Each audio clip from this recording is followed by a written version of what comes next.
Dodge a toujours défié toute logique automobile. La marque a construit des voitures si dangereuses qu'elle a dû activement mettre en garde le public contre leur achat. Mais ce n'est pas tout. Vous découvrirez ci-dessous de nombreux records, exploits et anecdotes douteuses. Voici 100 faits sur Dodge. La première voiture de sport électrique. L'avenir est arrivé pour la marque, et il l'incarne avec la Charger 2025, première voiture de sport 100% électrique de Dodge. Pour de nombreux puristes, c'est un gâchis, car le design de la voiture est visuellement époustouflant, conservant ces lignes agressives que nous aimons tant, mais sans le rugissement caractéristique du moteur à combustion. La Dodge Model 30 en acier. Pour comprendre la grandeur de cette marque, il faut remonter à ses débuts avec la Dodge Model 30, la première voiture entièrement construite par les frères Dodge. Ce véhicule représentait une avancée technologique sans précédent à l'époque, puisqu'il s'agissait de la première voiture fabriquée entièrement en acier. Le mode voiturier de la Hellcat. Quand on possède une voiture de plus de 700 chevaux, confier les clés à un inconnu pour la garer peut s'avérer catastrophique. C'est pourquoi tous les modèles Dodge Hellcat et Demon sont équipés d'un mode voiturier qui limite électroniquement la puissance du moteur à 300 chevaux, le véhicule le plus vendu de l'histoire. Bien qu'aujourd'hui on associe la marque aux pneus qui crissent et aux moteurs suralimentés, le titre de Dodge la plus vendue de tous les temps n'appartient ni à une Challenger, ni à une Charger, mais au modeste Dodge Caravan. Ce monospace a atteint le chiffre impressionnant de plus de 14,6 millions d'unités vendues au cours de son existence. L'année où la Viper n'était pas une Dodge. Il existe un chapitre curieux et quelque peu déroutant dans l'histoire de la supercar de la marque. Pendant une brève période, Chrysler a tenté de faire de Street and Racing Technology, plus connue sous le nom de SRT, une marque indépendante de voitures haute performance, l'origine du nom de la série Viper. Ironie du sort, la chaîne Paramount a produit une série d'actions intitulée Viper dans les années 1990. La légende raconte que les scénaristes, pressés par le temps pour terminer le script, n'avaient toujours pas trouvé de nom définitif pour la voiture principale. Le premier moteur EMI à 16 cylindres. Bien qu'aujourd'hui on associe le nom EMI au moteur 8 cylindres des voitures de tourisme, le premier moteur doté de cette technologie de chambre de combustion hémisphérique a été conçu en 1945 à des fins bien plus militaires. La Challenger basée sur une Mitsubishi. L'histoire de Dodge n'a pas toujours été un long fleuve tranquille. En 1978, en pleine crise énergétique, la marque a été contrainte de vendre sous le nom de Challenger une voiture qui n'était autre qu'une Mitsubishi Sapporo rebadgée. Cette prétendue muscle-car, véritable honte, était équipée d'un moteur 4 cylindres en ligne développant péniblement entre 76 et 105 chevaux en traction avant. La première citadine américaine.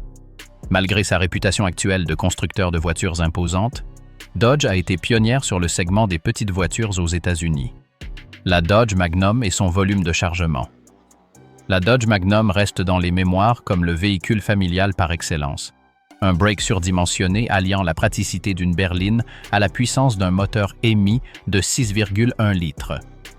La Dodge Coronet et ses phares interdits.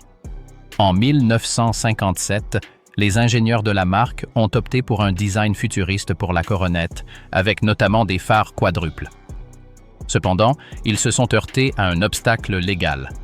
Cette configuration de phare n'était pas encore homologuée dans 3 États. Le pick-up vendu sans toit. Dans les années 1970, la simplicité était essentielle pour les véhicules utilitaires, mais Dodge a poussé le concept à l'extrême avec le Ram Charger de 1974. Afin de réduire les coûts au maximum, le véhicule était équipé de séries d'un seul siège conducteur et, plus incroyable encore, était dépourvu de toit. L'utilité oubliée des caches de phare. Les caches de phare étaient un accessoire de luxe prisé dans les années 1960 et 1970, car ils permettaient d'obtenir une face avant élégante et continue lorsque les phares étaient éteintes. Cependant, en 1978, Dodge a jugé que cette esthétique n'était plus techniquement viable et a abandonné l'idée sur la Magnum, optant pour des caches transparents permanents. Le mode « puissance accrue » de la Hornet. Même sur ses modèles les plus modernes et compacts comme la Hornet, la marque continue de trouver des moyens d'offrir un surcroît de puissance aux conducteurs. En maintenant enfoncées les deux palettes de changement de vitesse au volant, un mode spécial s'active, octroyant 30 chevaux supplémentaires pendant une courte durée. L'interdiction de la Demon pour vitesse excessive. La Dodge Demon originale de 2018 était si incroyablement rapide que la National Hot Rod Association a décidé de l'interdire des compétitions officielles de quart de mile. La raison technique? La voiture était capable de réaliser un tour en moins de 10 secondes et selon le règlement, tout véhicule atteignant cette vitesse doit être équipé d'un arceau de sécurité complet d'origine. L'accident de la voiture de sécurité en NASCAR. En 1971, une Dodge Challenger fut impliquée dans l'un des accidents les plus spectaculaires de l'histoire de la NASCAR, mais pas en tant que voiture de compétition. La voiture de sécurité, conduite par un concessionnaire local nommé Eldon Palmer, perdit le contrôle et percuta de plein fouet la cabine des photographes, blessant 29 personnes. La dissolution de la division SRT. En 2021, le groupe Stellantis a décidé de dissoudre la division Street and Racing Technology, SRT, en tant qu'entité distincte, intégrant ses ingénieurs aux départements internationaux de l'entreprise. Un détail caché dans la console du RAM. Les designers de la marque aiment dissimuler des détails pour les propriétaires les plus attentifs. Dans les rames modernes, si vous soulevez le couvercle de la console centrale, vous découvrirez un graphisme gravé dans le plastique retraçant l'évolution historique des pick-up de la marque. L'injection d'alcool dans la Demon 170. La nouvelle Demon 170 est une bête de course fonctionnant à l'E85, un carburant à forte teneur en éthanol. Pour célébrer cette particularité, les ingénieurs de Dodge ont doté le logo Demon Dieu jaune. Il ne s'agit pas seulement d'un choix esthétique, mais d'une référence directe à la couleur du maïs, principale source d'alcool nécessaire à la fabrication de ce carburant haute performance. Le système de double clé haute performance. Dodge est la seule marque à avoir généralisé un système de clés à code couleur pour ses modèles les plus puissants. Lorsque vous achetez une Hellcat, vous recevez une clé noire et une clé rouge. La noire est destinée à un usage quotidien, limitant la puissance pour une conduite plus maniable en ville. Le nom original de la Dodge Dart. La Dodge Dart est un nom mythique dans l'industrie automobile, mais elle aurait pu s'appeler Zip, la Neon SRT4 et ses caissons de basse. Au début des années 2000, Dodge cherchait à séduire une clientèle jeune et rebelle avec la Neon SRT4, mais elle devait faire face à une forte concurrence des voitures japonaises à 4 roues motrices. Pour compenser le manque d'adhérence, un designer a eu l'idée d'intégrer un imposant caisson de basse directement dans le coffre. La dangereuse Hemi-Dart, sans garantie. En 1968, la marque a conçu une voiture si extrême que ses concepteurs craignaient eux-mêmes que quelqu'un la conduise. La Hemi-Dart était une voiture de course homologuée pour la route, équipée d'un moteur de 7 litres développant 420 chevaux, le tout dans une carrosserie légère. Un logo partagé par 3 marques. Entre 1980 et 1993, la distinction visuelle entre les marques du groupe Chrysler était quasi inexistante. Dodge, Chrysler et Plymouth utilisaient tous le même logo en forme d'étoile. Disparition du nom Dodge Brothers. Durant les premières décennies du XXe siècle, les voitures de la marque étaient officiellement vendues sous le nom de Dodge Brothers. Cependant, après le rachat de l'entreprise par Chrysler, la référence aux frères a été abandonnée. Ce choix était purement lié à l'image. Les nouveaux propriétaires estimaient que le nom d'origine donnait à la marque l'image d'une petite entreprise familiale artisanale, alors que leur objectif était de la présenter comme un géant industriel capable de rivaliser à l'échelle mondiale. Le système de réduction du bruit des rames. Contre toute attente pour une marque qui affectionne le rugissement des moteurs, les nouveaux pick-up Ram sont équipés d'une technologie de réduction du bruit de pointe. Elles utilisent 4 haut-parleurs internes dédiés exclusivement à l'émission d'ondes sonores qui annulant les bruits extérieurs et les vibrations du moteur. Les millions de combinaisons de la Viper GTC. Avec le modèle Viper GTC, la marque a décidé de proposer le programme de personnalisation le plus ambitieux de son histoire. On comptait 24 000 options de couleurs pour les bandes décoratives, 8 000 teintes extérieures, 16 intérieurs différents et de multiples configurations mécaniques. Mathématiquement, il existait plus de 25 millions de façons de configurer sa Viper. ce qui rendait pratiquement impossible de trouver une autre personne au monde possédant une voiture exactement identique à la vôtre. La consommation du Ram TRX. Le Ram TRX est célèbre pour bien des choses, mais pas pour sa consommation.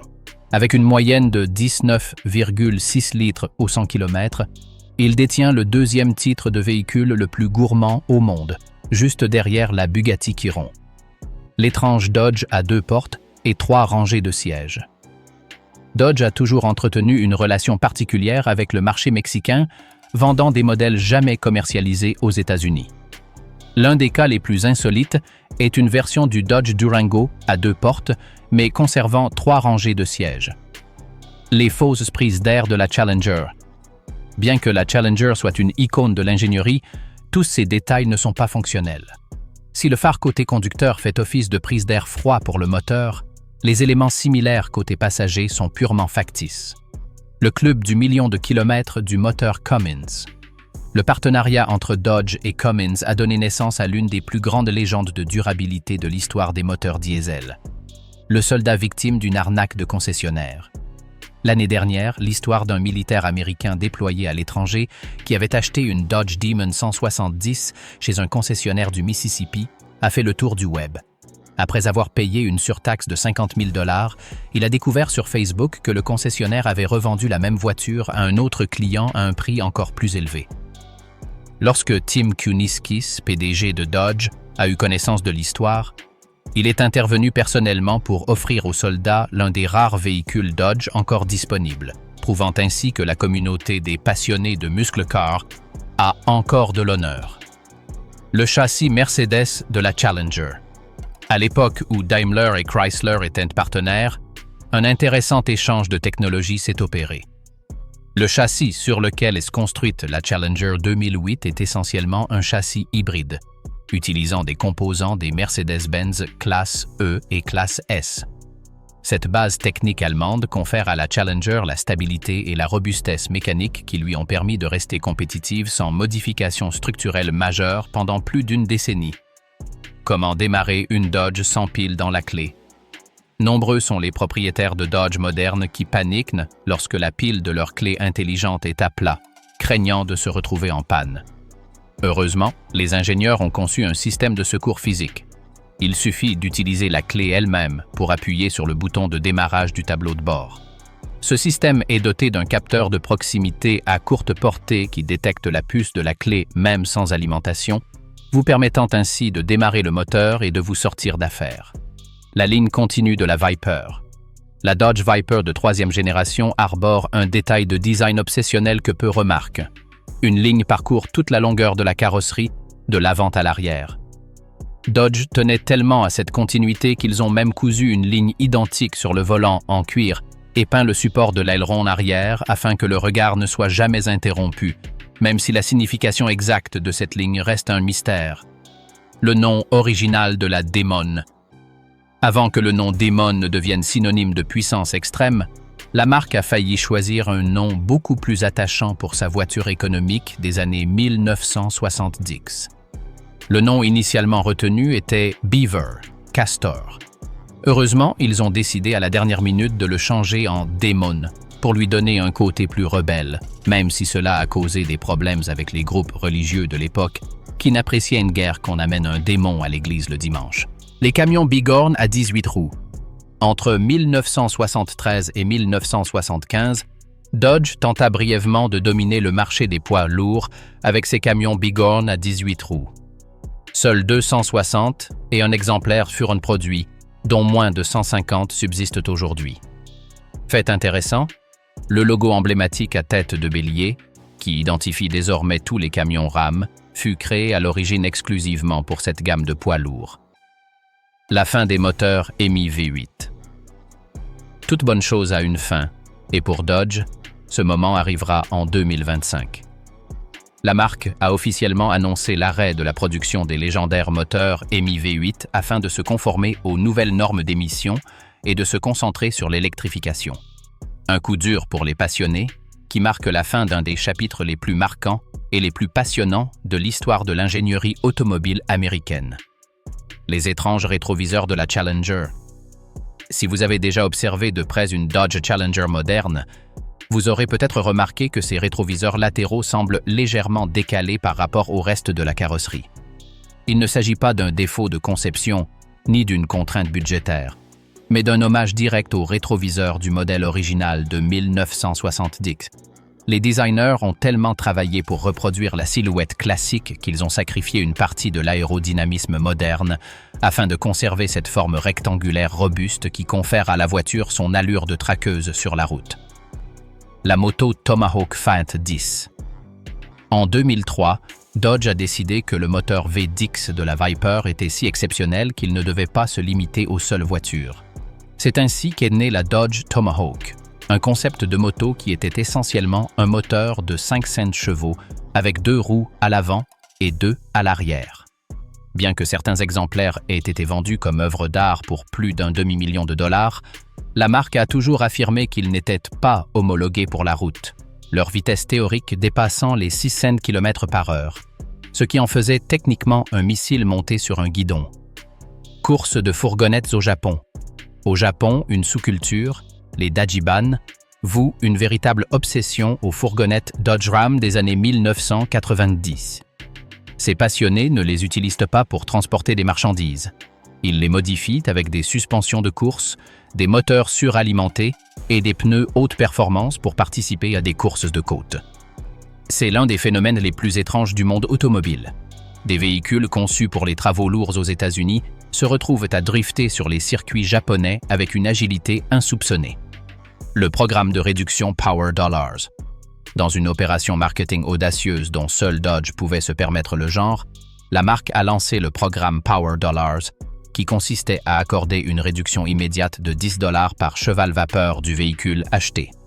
Cela signifiait que l'achat d'une Hellcat de 717 chevaux vous donnait droit à une remise immédiate de 7 170 $. C'était une manière ingénieuse de récompenser les clients qui choisissaient les modèles les plus puissants et les plus bruyants du catalogue. Le rachat de Dodge par Chrysler. En 1928, la marque connut l'une de ses transformations les plus radicales lorsque Walter Chrysler racheta l'entreprise pour 170 millions de dollars. À l'époque, il s'agissait de la plus importante transaction commerciale de l'histoire des États-Unis. Chrysler savait qu'il avait besoin de la réputation de robustesse de Dodge pour rivaliser avec General Motors, et cette union permit à la marque de survivre à la Grande Dépression et de devenir le pilier de la performance que nous connaissons aujourd'hui, la mort tragique des fondateurs. L'histoire des frères Dodge s'est terminée brutalement et tragiquement en 1920. Les deux frères sont décédés à quelques mois d'intervalle lors de la pandémie de grippe espagnole. John est mort le premier, et l'on raconte que Horace, dévasté par la perte de son frère et associé, a perdu le goût de vivre et est décédé peu après. C'est l'une des plus grandes tragédies de l'industrie, car la marque s'est retrouvée sans ses créateurs alors qu'elle était au sommet de son succès technologique. La séparation de Ram et Dodge. Pendant des décennies, Ram était simplement le nom de la gamme de camions Dodge, mais en 2009, la direction a décidé de faire de Ram une marque indépendante. L'objectif était de permettre à Dodge de se concentrer exclusivement sur les voitures sportives et de haute performance, tandis que Ram se concentrerait sur le leadership du marché des camions utilitaires. Bien qu'il s'agisse désormais de marques distinctes, pour la plupart des gens, un Ram restera toujours, au fond, un camion Dodge. L'origine accidentelle du nom TRX. Le pick-up Ram TRX est la réponse directe au Ford Raptor. Si beaucoup pensent que son nom provient d'une rivalité entre deux dinosaures, TRX était en réalité un acronyme interne désignant un projet de suspension à grand débattement. Cependant, les concepteurs ont remarqué la ressemblance avec un Tyrannosaurus Rex et ont décidé d'exploiter cette image, allant même jusqu'à dissimuler sous le capot des clins d'œil représentant un T, Rex dévorant un Raptor, le dragster atmosphérique le plus rapide. Dodge détient le record de la voiture de série atmosphérique la plus rapide au monde avec la Challenger SRT 392. Ce véhicule a été spécialement conçu pour ceux qui privilégient la réactivité immédiate d'un gros moteur sans turbo ni compresseur, réalisant des temps au quart de mile qui font pâlir de nombreuses voitures de sport européennes 3 fois plus chères. L'invention du levier de vitesse au volant. Avant 1934, changer de vitesse en voiture était une tâche complexe et physiquement exigeante. Dodge a révolutionné l'habitacle en introduisant le levier de vitesse au volant, permettant ainsi un plancher plat et offrant un confort optimal à 3 personnes à l'avant. Cette innovation, qui privilégiait le confort familial, est devenue une norme dans l'industrie automobile pendant plus de 50 ans. Des phares bon marché empruntés à BMW. Le développement de la Dodge Viper de première génération a été un exercice de réduction des coûts extrêmes pour permettre sa production.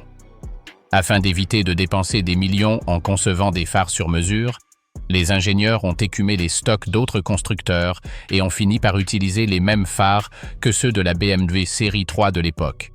Il est curieux qu'une supercar américaine ait partagé ses phares avec une berline de luxe allemande, tout simplement pour exister. La véritable signification du Scat Pack. Aujourd'hui, le logo à l'abeille sur roue est synonyme de moteur puissant, mais le nom Scat Pack est né dans les années 1960 et faisait référence à l'expression « fuyez d'ici vite ». C'était le nom d'un club très sélect pour les propriétaires des modèles Dodge les plus rapides. Pour en devenir membre, il fallait prouver que sa voiture pouvait parcourir le quart de mille en moins de 14 secondes, un exploit impressionnant en 1968. Avertissement concernant la Demon. À l'achat d'une Dodge Demon, le concessionnaire vous fait signer un document juridique de plusieurs pages reconnaissant que la voiture est extrêmement dangereuse. Ce document précise qu'il est interdit d'utiliser les pneus de course par temps de pluie car la voiture deviendra instantanément incontrôlable et que vous êtes conscient que la puissance du véhicule peut causer des dommages si vous ne conduisez pas avec une extrême prudence. C'est probablement la seule voiture au monde livrée avec un tel avertissement. La Shelby Omni est le surnom « Goes Like Hell ». Dans les années 1980, Carroll Shelby collabora avec Dodge pour créer une version haute performance de la petite Dodge Omni. Le nom de code interne du projet était GLH, abréviation de « Goes Like Hell », ça déraille. La voiture était si légère et puissante pour sa taille qu'elle surprit tout le monde, devenant la première compacte sportive américaine capable de rivaliser avec les meilleures européennes. L'aire de jeu retouché. Pour une campagne publicitaire du Dodge Journey, la marque souhaitait démontrer que le véhicule était idéal pour les familles aventureuses. Cependant, au lieu de montrer la voiture en montagne, elle utilisa une photo d'une aire de jeu et y incrusta la voiture par Photoshop de manière si grossière que l'image devint un mème Internet. Cela nous rappela que même les géants de Detroit connaissent des ratés en marketing. Un succès fulgurant avant même la production de la voiture. Avant même que la première Dodge ne sorte des chaînes de montage en 1914, la réputation des frères Shelby était telle qu'ils avaient déjà enregistré plus de 22 000 commandes prépayées.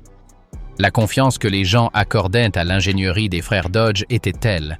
Ils avaient fabriqué la quasi-totalité des pièces des premières Ford, qu'ils étaient prêts à acheter une voiture qu'ils n'avaient même pas encore vue.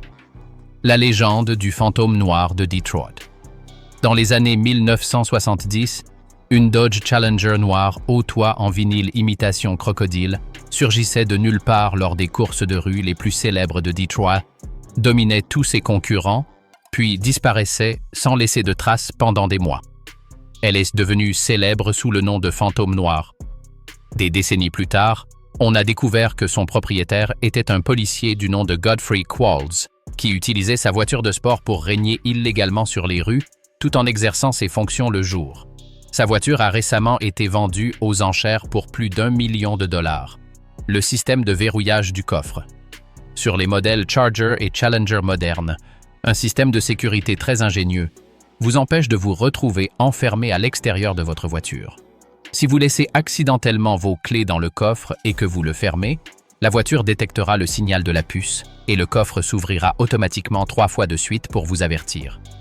C'est une mesure simple mais efficace qui a évité à des milliers de propriétaires d'avoir à faire appel à un serrurier.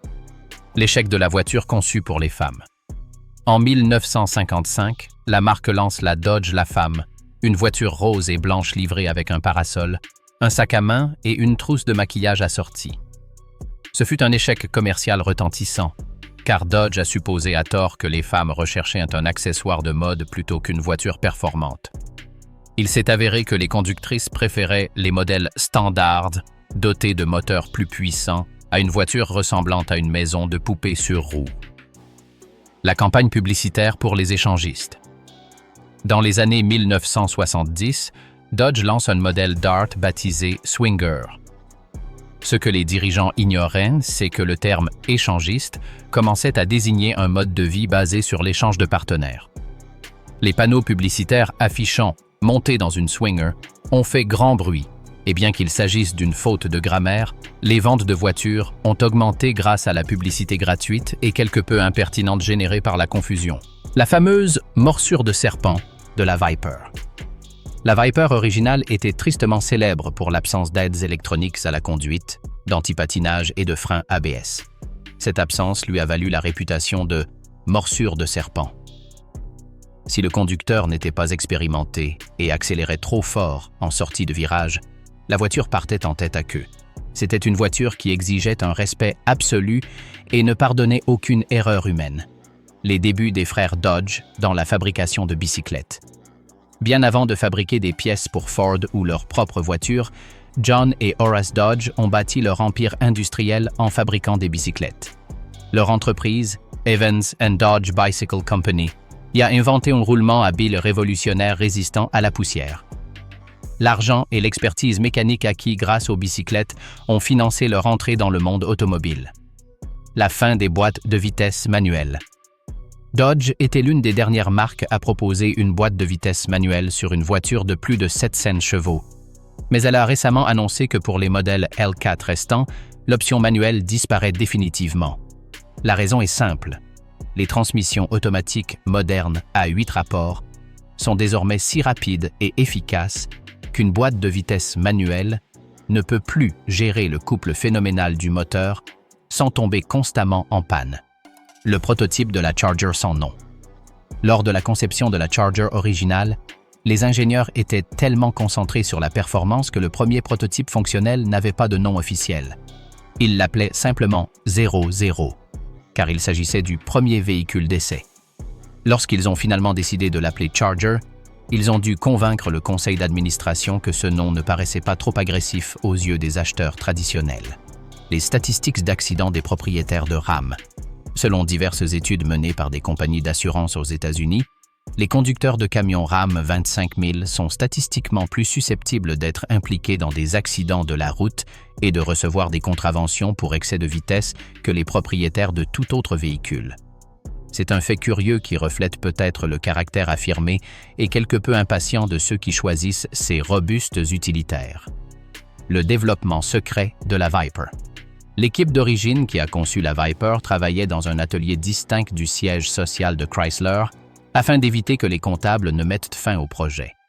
Se faisant appeler Team Viper, elle opérait comme une unité clandestine au sein de l'entreprise, utilisant des pièces d'autres voitures et travaillant secrètement des heures supplémentaires pour prouver que Chrysler était encore capable de produire des véhicules exceptionnels. L'omission du numéro de production 666. Le nom de la voiture étant Demon, Dodge a décidé, par respect pour les sensibilités religieuses et pour éviter toute polémique inutile, de ne pas inclure le numéro de série 666 dans la production de ses véhicules. Aucune Dodge Demon ne porte ce numéro sur sa plaque de châssis.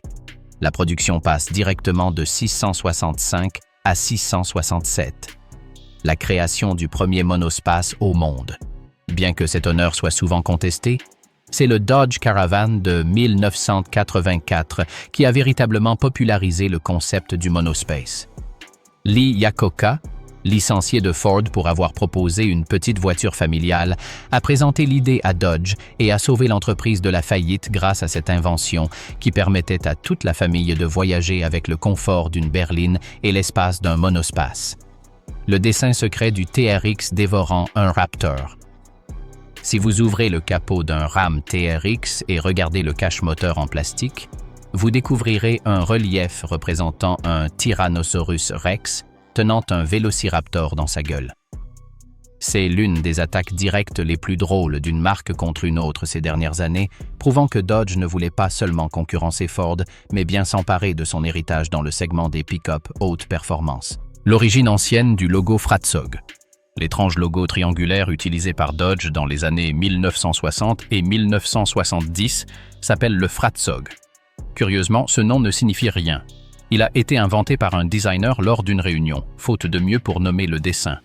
Le mot est resté, et aujourd'hui, il est l'un des symboles les plus emblématiques de l'ère des muscle cars, la vérité sur les moteurs EMI modernes.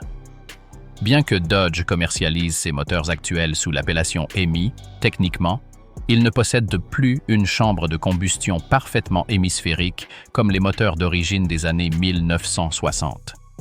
Les ingénieurs ont dû modifier la forme pour améliorer l'efficacité et réduire les émissions, mais ils ont décidé de conserver le nom EMI en raison de son immense valeur nostalgique et marketing. La Viper originale sans poignée ni vitre. La première Dodge Viper était si radicale qu'elle était dépourvue de poignées de porte extérieures et de vitres latérales en verre. Pour fermer la voiture, il fallait utiliser des rideaux en plastique à fermeture éclair. Il s'agissait d'une conception entièrement axée sur l'expérience de conduite, éliminant tout poids ou confort superflu susceptible de distraire le conducteur. Le tatouage secret du logo Demon 170 sur la nouvelle Dodge. Demon 170, le logo du démon sur l'aile dissimule un petit détail, une marque sur le col qui ressemble à un tatouage du chiffre 170. Il s'agit d'une référence au taux d'alcoolémie du carburant E85, qui permet à la voiture d'atteindre sa puissance impressionnante de 1025 chevaux. Comment Dodge a révolutionné l'aérodynamisme en NASCAR. En 1969, la Dodge Charger Daytona fut la première voiture de l'histoire de la NASCAR à franchir la barre des 320 km/h, 200 miles par heure. Son aileron était si haut non pas pour des raisons esthétiques, mais pour permettre l'ouverture du coffre, et son nez était si long que la voiture était presque impossible à conduire sur route ouverte, car elle heurtait chaque bosse. Les porte-gobelets intégrés au moteur de la Challenger. Les ingénieurs de Dodge savaient que les propriétaires de ces voitures passeraient beaucoup de temps sous le capot. C'est pourquoi, dans la conception du compartiment moteur de la Challenger moderne, de petites encoches circulaires en plastique, de la taille exacte d'une canette ou d'une bouteille d'eau, servent de porte-gobelets intégrés pour le mécanicien. Le siège à $1 de la Dodge Demon. Pour souligner que la Demon était une voiture de course homologuée pour la route, Dodge la vendait de série avec un seul siège. Cependant, sachant que certains clients souhaiteraient avoir des passagers, la marque proposait en option un siège passager avant et un siège arrière pour $1 chacun. C'était une façon de contourner la réglementation tout en préservant l'image radicale de sa marque. L'invention du mot « fiabilité ». Le fait le plus marquant de l'histoire de Dodge est qu'elle a littéralement inventé le mot « fiabilité » en 1914. Avant que Dodge ne l'utilise dans ses campagnes publicitaires pour décrire ses voitures en acier, ce mot n'existait pas dans le dictionnaire anglais. Il s'agissait d'un terme créé par le service marketing pour convaincre le public que ses véhicules ne le laisseraient jamais tomber, une promesse que la marque s'efforce de tenir depuis plus d'un siècle.